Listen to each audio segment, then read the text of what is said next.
السلام علیکم ورحمۃ اللہ وبرکاتہ۔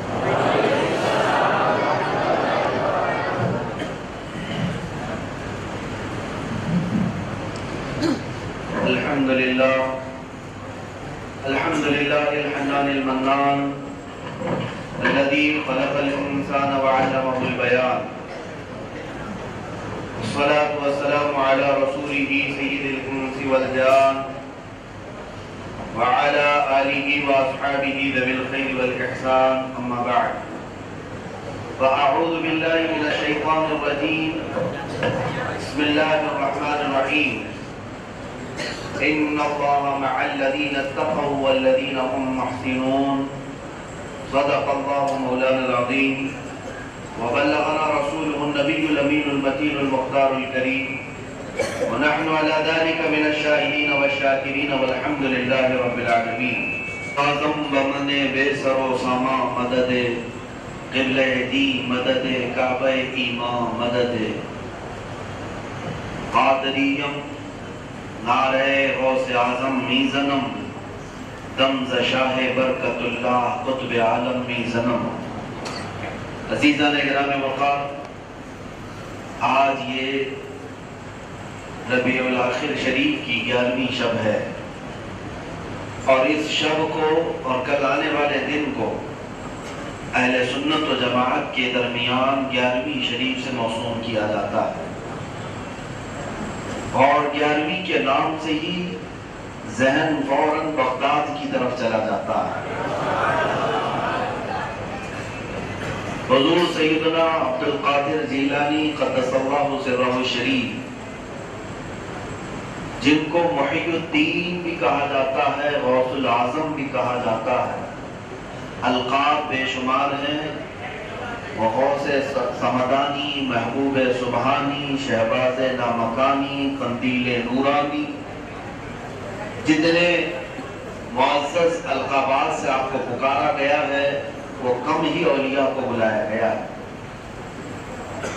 اور سلطان الاولیاء سیدنا عبدالقادر جیلانی رضی اللہ تعالیٰ عنہ کا حال یہ ہے، بزرگوں نے لکھا ہے، رسول پاک صلی اللہ تعالیٰ علیہ وسلم جس طرح انبیاء اکرام کے درمیان مقام رکھتے ہیں، غوث العظم عبدالقادر جیلانی تمام اولیاء میں اس طرح مقام رکھتے ہیں۔ وہ سید الانبیاء ہے اور یہ سید الاولیاء ہے۔ اور کیوں نہ ہو، خود سرکار عبدالقادر جیلانی قدس اللہ سرہ الشریف نے فرمایا، کل ولی لہو قدم وانی علی قدم النبی بدر الکمال۔ ہر ولی کسی نہ کسی نبی کا پرتو ہوتا ہے، ہر ولی کسی نہ کسی نبی کا پرتو ہوتا ہے، عکس ہوتا ہے، اور اپنے متعلق فرماتے ہیں اور میں سید الانبیاء کا پرتو ہوں۔ اللہ کے رسول صلی اللہ تعالیٰ علیہ وسلم ہمارے آقا و مولا کو اللہ تعالیٰ نے بے شمار معجزات عطا کیے تھے، اسی طرح اولیاء میں غوث اعظم کو اللہ نے بے شمار کرامات عطا کیے ہیں۔ نبی سے ہو تو معجزہ، ولی سے ہو تو کرامت ہے۔ اور حضور سید الانبیاء محمد مصطفیٰ صلی اللہ تعالیٰ علیہ وسلم کی تشریف آوری سے پہلے بہت ساری بشارتیں بھی آئی، اراسات بھی ہوئے، حضور کے آنے سے پہلے پیشن گوئیاں بھی کی گئی کہ حضور پاک کی ولادت ہونے والی ہے۔ اسی طرح سیدنا عبدالقادر جیلانی کی ولادت سے 100 سال پہلے سے ہی اولیاء بیان کرنے لگ گئے۔ حضرت جنید بغدادی کا زمانہ حضور غوث پاک سے 100 سال پہلے کا ہے۔ اسی وقت یہ اعلان ہو چکا تھا کہ بغداد میں ایک نوجوان آئے گا بلاد فارس سے، ایران جس کو آج کہا جاتا ہے، عجم سے، اور وہ بغداد میں آ کر منبر پر کھڑا ہو کر کہے گا کہ میرا قدم سارے ولیوں کی گردن پر ہے۔ یہ بات کی بات نہیں، آپ کے پیدا ہونے سے 100 سال پہلے ہی اولیاء نے یہ بشارتیں دی تھی۔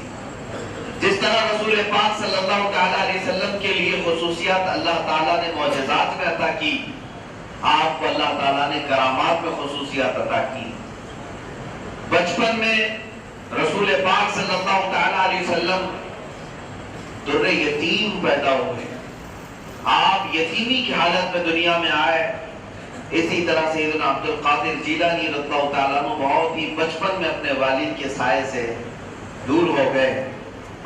ان کے والد گرامی انتقال فرما گئے. آپ بھی یتیمی کی حالت میں ہی بچپن آپ کا بھی بلند ہوا. اور بزرگوں نے جو لکھا ہے رسول پاک صلی اللہ علیہ وسلم کو اللہ تعالیٰ نے اخلاق حمیدہ معظم اخلاق پیدا کرنے کے لیے دنیا میں بھیجا تھا. اسی طرح سے شیخ عبد القادر جیلانی نے بھی معظم اخلاق ہی پوری دنیا میں پھیلائے.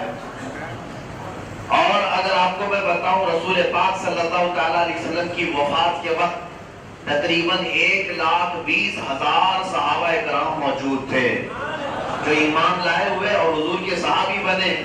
سیدنا عبد القادر جیلانی رضی اللہ تعالیٰ عنہ کی وفات کے وقت 1,00,000 سے کچھ زیادہ آپ کے بھی مریدین موجود تھے.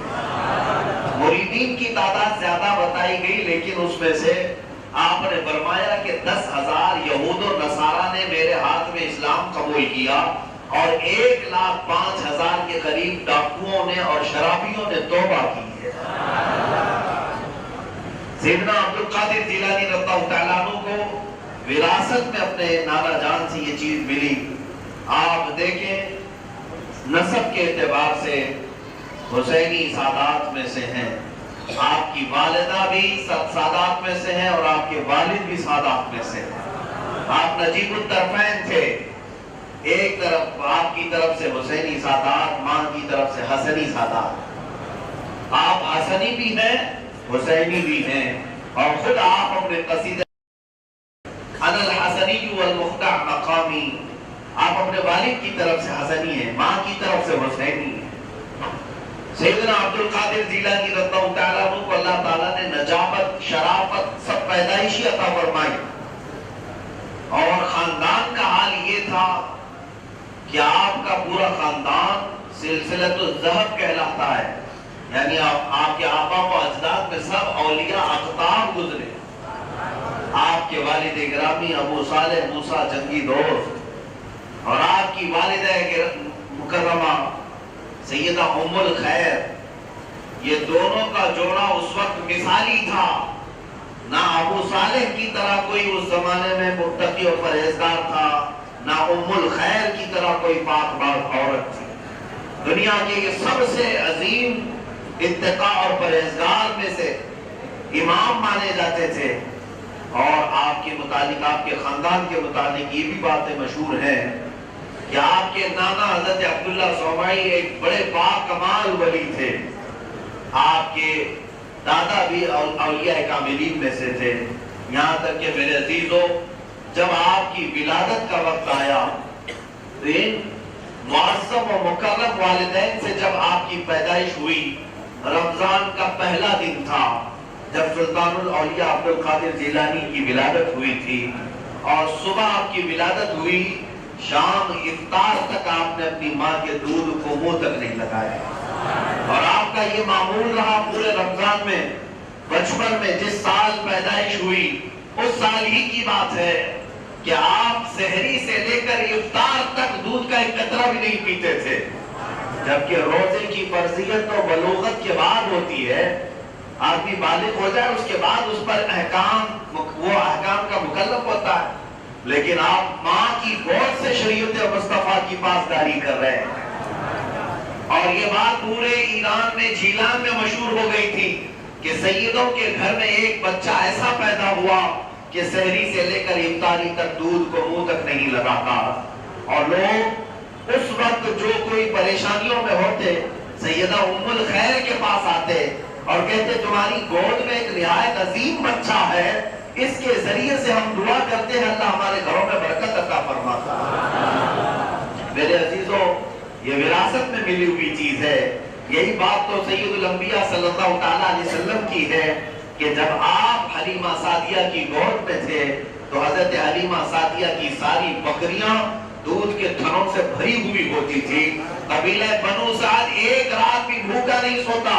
یہاں تک کہ اگر کسی کے گھر میں فاقہ بھی چلتا تو لوگ سیدھے کہتے جاؤ حلیمہ کے گھر میں دودھ ملے گا ہی ملے گا, کیونکہ وہاں مبارک محمد کی پرورش ہو رہی ہے.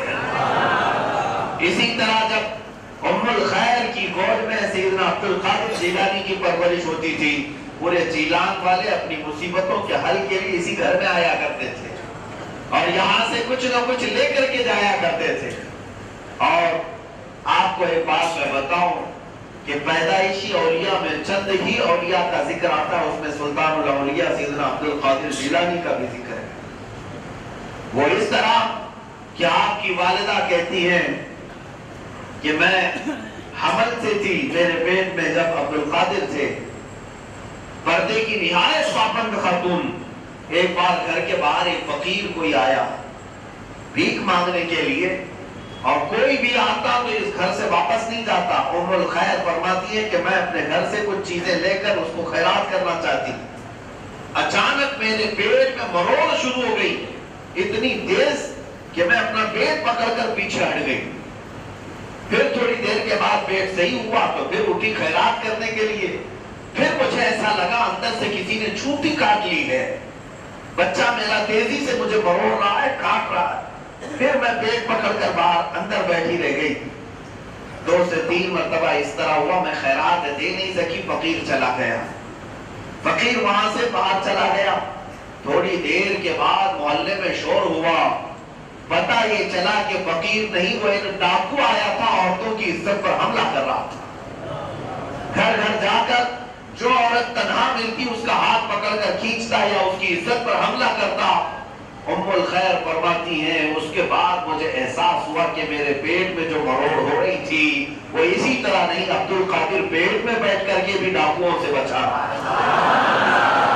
جو پیدا ہونے سے پہلے اپنی ماں کی حفاظت کرتا ہو اور اللہ نے اسے مقام غوثیت جب عطا کیا ہے تو بغداد میں بیٹھ کر ہم غلاموں کی کیسے دستگیری نہ کریں. اسی لیے تو اعلیٰ حضرت فاضل بریلوی نے یوں عرض کیا تھا بارگاہ غوثیت میں, میری قسمت کی قسم کھائے سگانے بغداد, ہند میں رہ کے بھی دیتا رہوں پہرا تیرا. اور عزیزان گرامی, اب بات اگر میں کہوں سیرت غوث اعظم میں بڑی باتیں ہیں. میں اصل آپ کو جو چیز چاہیے اس کی طرف میں آتا ہوں کہ اصل سیرت غوث پاک رضی اللہ تعالیٰ عنہ کو ہر جوان بچے کو پڑھنا چاہیے. پہلے ایسا ہوتا تھا, میں خود اپنے بچپن کی بات بتاؤں تحدیث نعمت کے لیے, کہ بچپن میں سونے کے وقت ہمارے ماں یا ہمارے گھر کی بڑی عورتیں اگر کہانیاں سناتی تھی تو غوث پاک کی کہانیاں سناتی, صحابہ کی سناتی. آج بھی ہوں گے بہت سارے گھروں, ہم نے کتاب میں شاید کبھی پڑھا ہو یا بہت زمانے کے بعد پڑھا ہو, لیکن بچپن سے بستروں میں سوتے ہی ہمیں یہ واقعہ معلوم تھا کہ وہ جیلان سے بغداد کا سفر کر رہے تھے, بیچ میں ڈاکوؤں نے حملہ کیا تھا. بچوں نے سنا ہوگا, ہم بڑے شوق سے یہ بار بار کہانی سنتے تھے اور بار بار کہتے بھی تھے کہ یہ کہانی ہمیں پھر سے سنائے. ڈاکوؤں نے حملہ کیا. شیخ عبد القادر جیلانی قدس اللہ سرہ شریف کو ان کی ماں نے 40 دینار جبے میں سل کے دیے تھے, اور آپ سے ڈاکو نے جب پوچھا تمہارے پاس بھی کچھ ہے تو آپ نے کہا ہاں ہے. اور یہاں رک کر کے مائیں نصیحت کرتی تھی کہ بیٹا دیکھو سچ ہی بولنا چاہیے اور جھوٹ کبھی نہ کہیں, چاہے تمہاری جان جانے نہ آئے, جان پر کوئی چیز آ جائے. میرے عزیزوں, سیرت غوث پاک رضی اللہ تعالیٰ عنہ کا ایک ماحول تھا ہمارے گھروں میں, اب وہ مفقود ہوتا چلا گیا. میں آج تنبیہ کر کے گزرنا چاہتا ہوں کہ پھر سے اس ماحول کو اپنے گھروں میں دوبارہ لاؤ کہ اپنے بچوں کو سونے کے وقت موبائل پکڑا کر اور ٹیلی ویژن کے سامنے سوتے ہوئے نہ گزارو.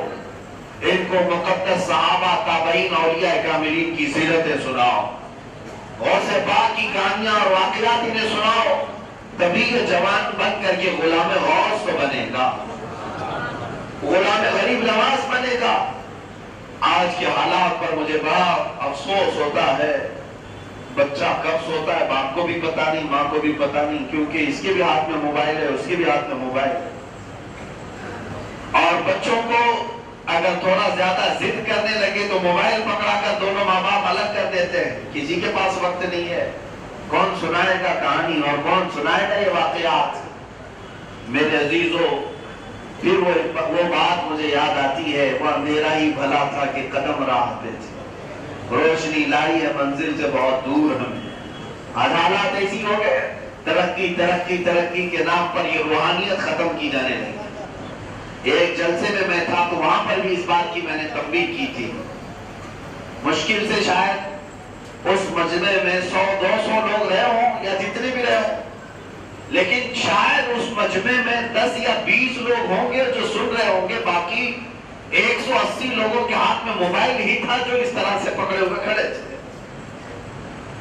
سارے لوگوں کو صرف اور صرف ویڈیو بنانا تھا، ہم یہاں سے تقریر کر رہے ہیں اور ادھر سے موبائل اوپر اونچا کیے ہوئے، اور بار بار وہ موبائل میں یہی نظر کرتے رہیں گے کہ یہ صحیح ویڈیو بن رہی کہ نہیں بن رہی۔ میں نے محسوس کیا کہ یہ روحانیت ختم ہوتی چلی جا رہی ہے، اور میں نے ان جوانوں سے مشورہ کیا، ان سے میں نے مشورتاً یہ عرض کیا کہ اگلی بار جب میں مجمع میں آؤں تو ایک کام کریں، کسی ایک آدمی کو وکیل بنا کر سارے موبائل بھیج دیں، آپ اپنے گھروں میں بیٹھے رہیں تاکہ موبائل ہی ہماری تقریر سن کر کے چلے جائیں۔ اگر یہی ہونا ہے، یعنی ریکارڈنگ کے لیے 1-2 ٹھیک ہے، ہر کوئی اگر یہی کرنے لگتا ہے تو پھر یہ روحانیت اور اس کے تمام اثرات ختم ہونے لگ جاتے ہیں۔ میں یہ بیچ میں جملہ معترضہ کے طور پر عرض کیا، تربیت کے لیے میں کہوں گا کہ جب آپ اپنے بچوں کے ساتھ تنہائی میں ہو یا رات کا وقت ہو تو انہیں اولیاء کاملین سلف صالحین کے واقعات ہی سناؤ۔ آپ کو ایسا لگتا ہوگا کہ یہ سمجھ نہیں پائے گا بچہ میرا، میں سناؤں گا تو اس کو جملے ہاتھ لگیں گے، ایسا کبھی مت سوچنا، اس لیے کہ ان اولیاء کے ناموں میں بھی اتنی برکت ہے کہ گونگے بھی بولنے لگتے ہیں، اور وہ جس ذہن میں جاتے ہیں موت تک اس کے ذہن سے اور دل سے وہ واقعات ختم نہیں ہوتے۔ آپ کا کام ہے سنانا، اور مولا تبارک و تعالیٰ کی شان ہے ان کے دلوں میں بٹھانا۔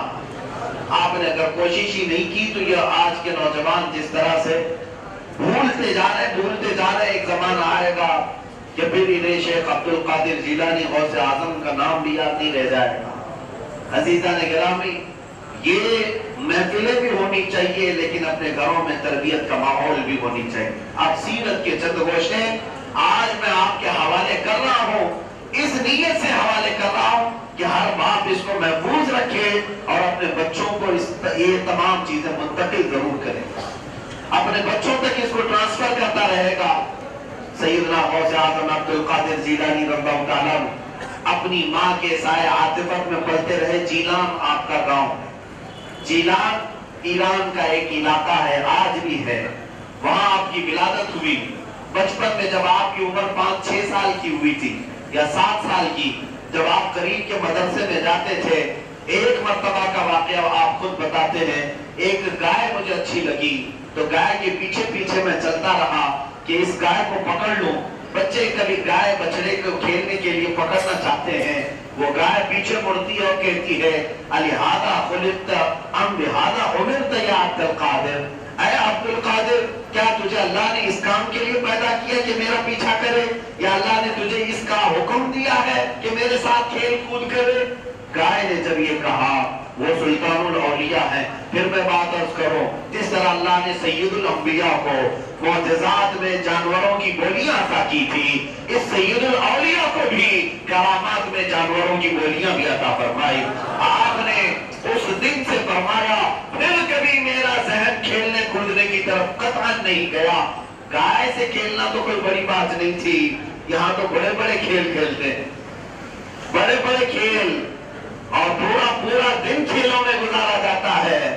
لیکن غوث پاک فرماتے ایک بار میرا ارادہ ہوا تھا کہ گائے سے کھیل لیں اور اس کو دوڑائیں، لیکن اس گائے نے پلٹ کر جب یہ کہا کہ اللہ نے تجھے اس کے لیے پیدا کیا یا اس کام کا تجھے اللہ نے حکم دیا، میں پلٹ آیا مدرسے کی طرف اور زندگی بھر کبھی کھیلنے کا خیال تک نہیں آیا۔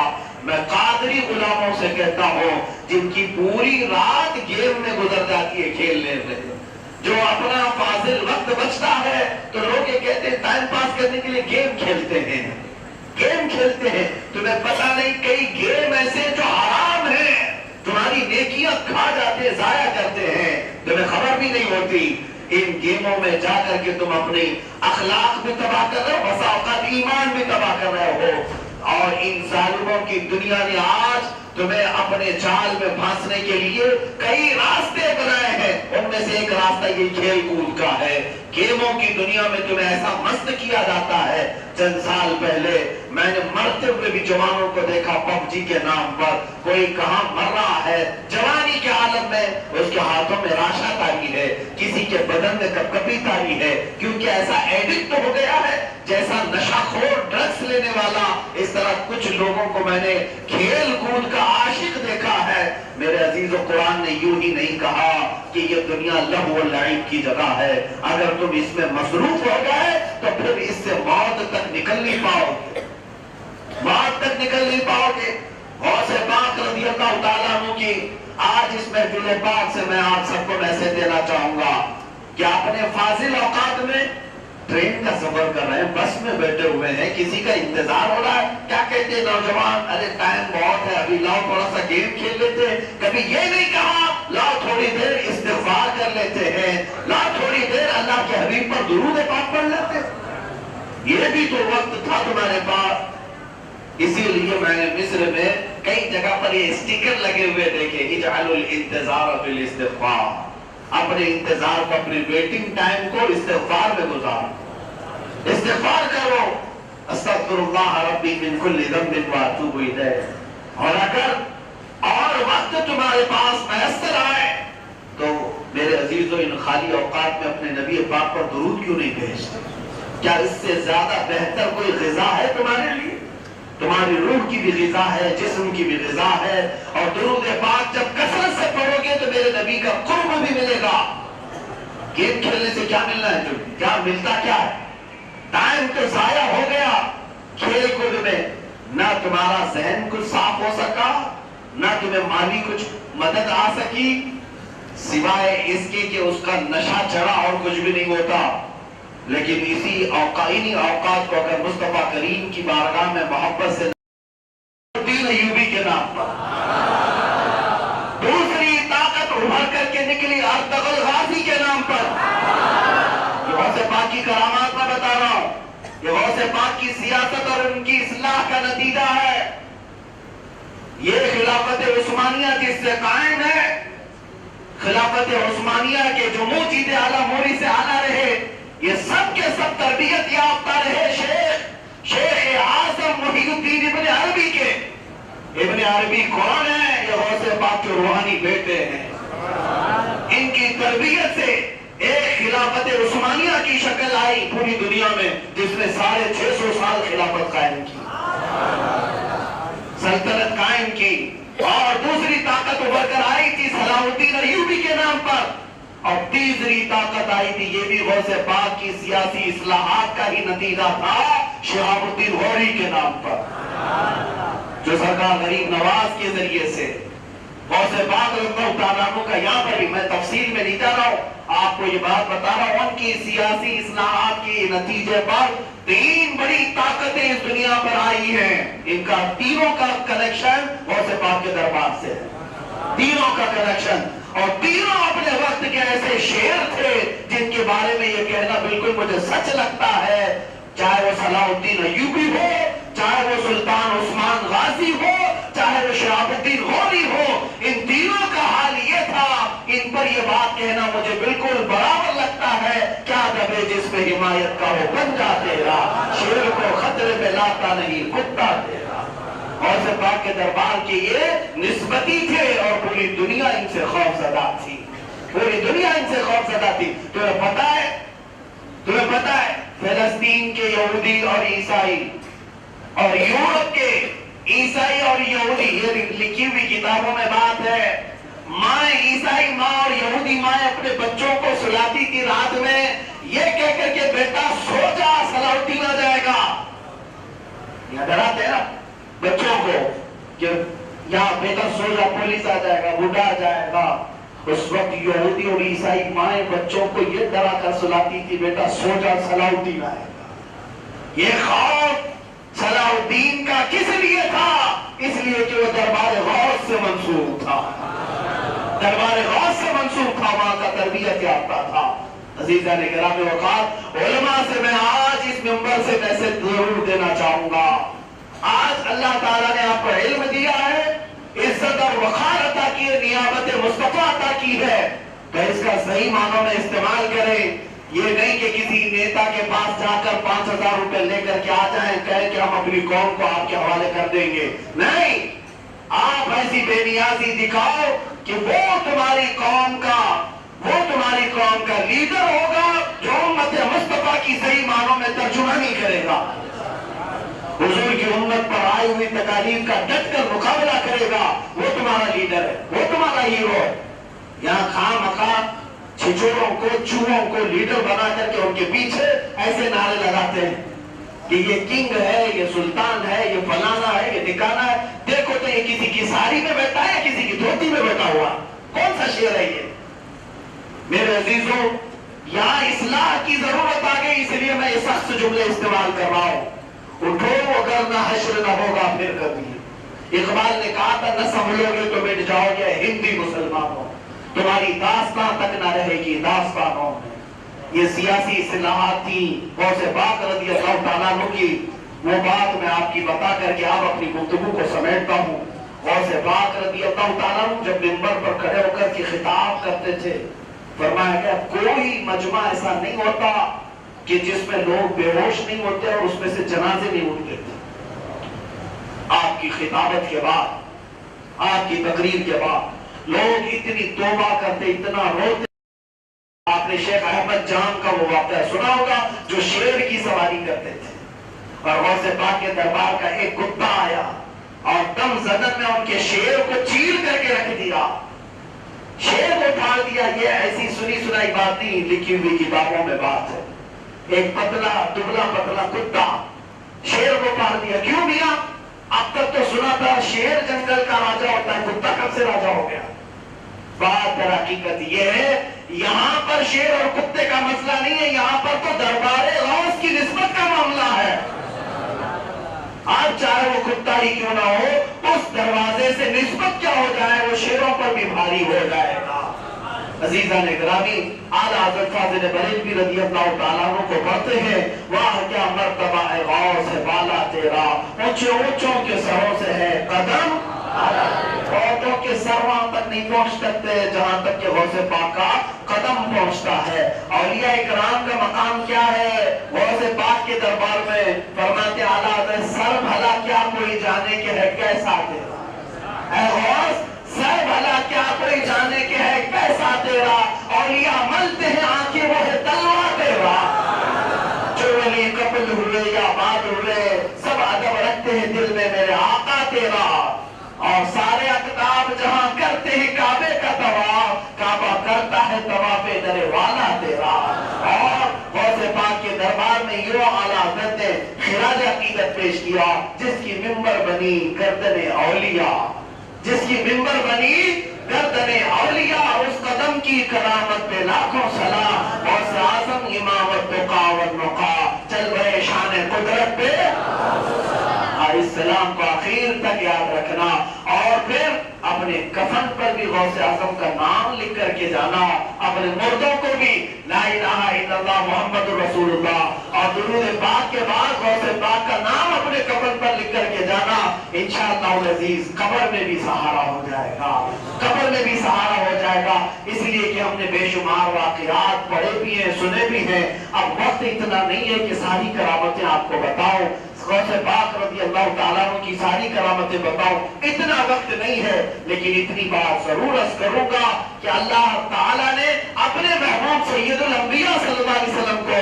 جیسے سارے نبیوں میں مقام عطا کیا ہے، ویسے غوث پاک کو سارے اولیاء میں مقام عطا فرمایا ہے، اور سارے نبیوں نے جس طرح محمد رسول اللہ کو معجزات عطا کیے، غوث پاک رضی اللہ تعالیٰ عنہ عکس جمیل ہے مصطفیٰ کریم صلی اللہ علیہ وسلم کے، اور آپ نے خود اپنے قصیدے میں بھی کہا سارے اولیاء کسی نہ کسی نبی کا پرتو ہوتے ہیں، اور میں الحمدللہ محمد مصطفیٰ کا پرتو بن کر آیا ہوں۔ مولا ہمارے گردنوں پر غوث پاک کی قادریت کا پٹا آخری سانس تک قائم ہو جائے، ہم سب کو قادری غلاموں میں رکھ مولا، قادری کر قادری رکھ قادریوں میں اٹھا، قادری کر قادری رکھ قادریوں میں اٹھا، قادری کر قادری رکھ قادریوں میں اٹھا، قدر عبد القادر قدرت نما کے واسطے